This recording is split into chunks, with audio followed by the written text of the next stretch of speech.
ये है गाइस इसका नाप। पोंचे का हिसाब है 6 मोड़ दिया हमने गोड्डा, जमा 2 इंच ले लिया हमने कुंदा, 6 और 2 8 इंच हम लेंगे तब हमारा 6 इंच पोंचा तैयार होगा। तो ये है हमारी लंबाई सलवार की। सलवार में से 5 माइनस कर देते हैं।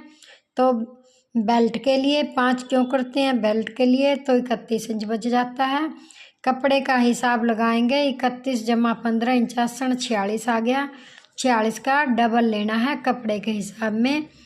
कपड़े का हिसाब 31 जमा 15 तो 46 को 2 बार जोड़ेंगे तो ये सलवार पर कपड़ा लग गया 92 इंच।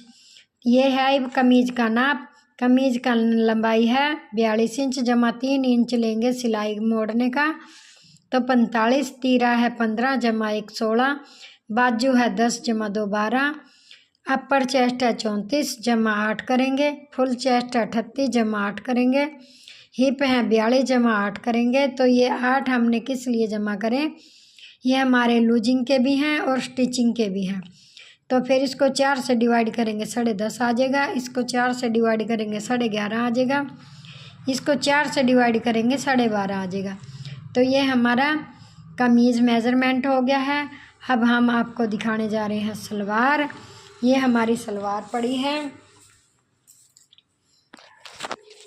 ये देखो ये गाइस सलवार है। यहाँ से लेकर और यहाँ तक हमारी लंबाई होगी।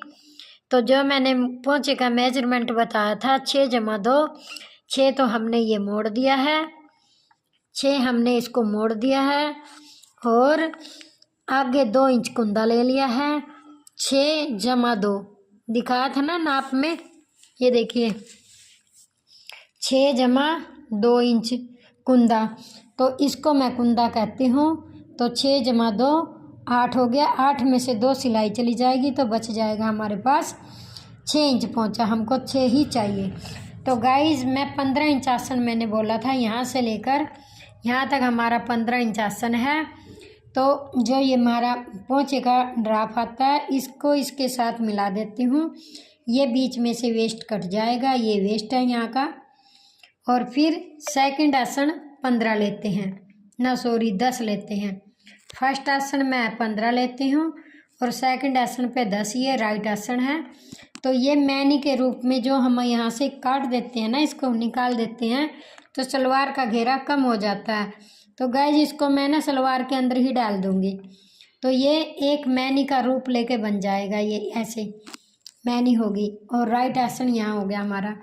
तो गाइज ये कमर है हमारी और इस साइड भी हमारी ये कमर है। तो यहाँ पर भी हमारा आसन है 15 इंच। ये आसन है 15 इंच। ये 15 इंच आसन है। आसन 15 इंच। तो ये 2 इंच कुंदा है। इस कुंदे को पोंचे के साथ इंची टेप की सहायता से ऐसे मिला दिया। तो ये है दूसरी तरफ की टांग, ये काट कर इसके ऊपर आ जाएगी। तो ये है दूसरा। अब इसका घेरा मेजरमेंट बता रही हूँ मैं कितना बन गया है। अब घेरा मेजरमेंट 37 इंच बन गया। 37 इंच सलवार का एक पैर का घेरा 37 इंच हो गया। सलवार का एक टांग का घेरा 37 इंच हो गया। 37 को 4 से मल्टीप्लाई करेंगे। 37 को 4 से 4 7 28, 2 कैरी, 4 3 12, 2 14, 148 इंच इस सलवार का घेरा बन गया। क्योंकि इसका अर्ज 37 अर्ज कितना था कपड़े का?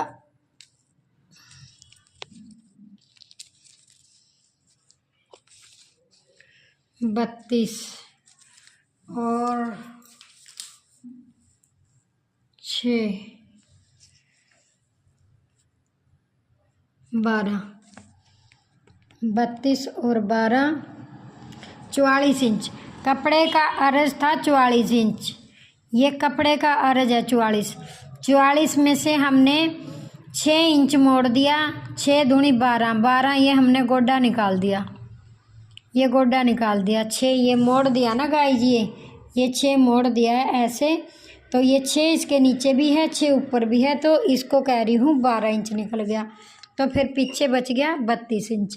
32 में 6 जोड़ दिए, 6 7 जोड़ दिए जो, वो 37 इंच। 37 चौके 48 इंच। ये टांग का मेजरमेंट हो गया। तो अब इसको गाइज में काटने जा रही हूँ। अब इसको जैसे जैसे मैंने ड्राफ्ट किया है, देखो आपको समझ आ गया होगा। तो ये टांग की लंबाई है, और जहाँ पे लंबाई ख़त्म होती है वहीं पे पोंचा लेती हूँ मैं। फिर पोंचा मोड़ दिया, ये देखो मोड़ दिया है। फिर इसके आगे 2 इंच कुंदा लेते हैं। 6 और 2 8 हो जाता है। ये 8 इंच हमारा पोंचा हो गया। इसमें से 2 इंच स्टिचिंग चली जाएगी। जाने के बाद हमारा 6 ऑटोमेटिक बच जाएगा। 6 ही हमको चाहिए। तो ये पहला आसन हम 15 लेते हैं, यहाँ से यहाँ 15 हो गया। फिर सेकंड आसन 10। तो ये मैनी का रूप लेके इसमें ज्वाइंट हो जाता है। गाइस जैसे ड्राफ्ट पड़ा है ना, मैं वैसे ही काट रही हूँ, देखो। और इस तरीके से सलवार ना थोड़ी खुली हो जाती है। ये मैं काट रही हूँ। अब ये है हमारा पोंचा। ये मैंने 6 मोड़ दिया था यहाँ तक, ये देखो ये 6 मोड़ दिया था, ये कट गया है। और जो उसके आगे काटने जा रही हूँ, ये है 2 कुंदा। ये 2 कुंदा 6 और 2 8। अब ये कट चुका है। अब मैं जा रही हूँ दूसरे कुंदे की तरफ। ये देखो जो इंची टेप की सहायता से मिलाते हैं। तो ये दूसरे कुंदे की तरफ जा रही हूँ। मैं धीरे धीरे ही बोल रही हूँ, कोई जल्दी नहीं। और मेरा आपको ये मेथड समझ आता है और नहीं आता हो तो आपने कभी भी कमेंट में नहीं लिख के दिया। असल में मैं अभी दिवाली का सीज़न चल रहा है, त्योहारों का। दुर्गा माता के नवरात्रे से त्यौहार खुल जाते हैं, तो इसलिए हम स्टिचिंग करने में भी बिजी हूँ। अब ये कट गया, ये देखो ये काट दिया है। जैसे जैसे यहाँ पे 15 आसन आया है, यहाँ से फिर हमारा थोड़ी सी हल्की सी गुड़ाई देनी होती है। ये देखो ये गुड़ाई दे दी, ये कट के निकल गया। ये सलवार की शेप में हो गया है। अब गाइस जो मैंने 15 इंच आसन लिया था, ये देखिए ये 15 इंच आसन लिया था पहले, फिर सेकंड आसन 10 लिया था। तो ये मैंने आपको बताया था, ये वेस्ट भाग निकल जाता है इस तरीके से। मैनी जैसे डालते हैं हम काट कर।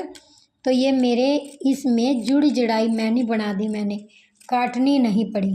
काट के निरे जोड़ आ जाते हैं, बहुत ज़्यादा जोड़ आ जाते हैं। तो ये हमारा वेस्ट निकल गया गाइस, देखो फिर से ये हमारा वेस्ट निकल गया। अब ये 10 आसन हो गया है। ये देखो लिख रखा, यहाँ से पहले 15 आसन, जो हल्की सी गोलाई वहाँ पे करके आई हूँ, यहाँ पे होगी। ये कन्नी से कन्नी वहाँ जुड़ जाएगा। अब आपको समझ आ गया होगा, ये हमारा पोंछा बन गया। तो गाइज यहाँ से मैं काटती नहीं हूँ, और यहाँ कंप्लेंट आए तो मैं यहाँ पे सिलाई मार देती हूँ।